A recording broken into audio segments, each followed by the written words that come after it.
Hey everyone, in this video tutorial we will create a design where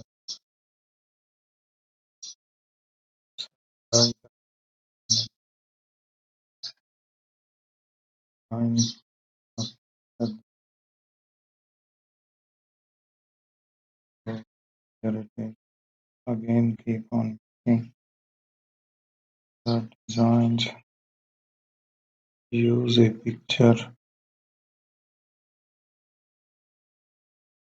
Still there is a further shape to generate on it. So this will be a sequence.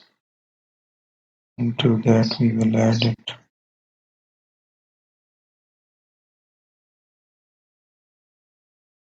So there we are.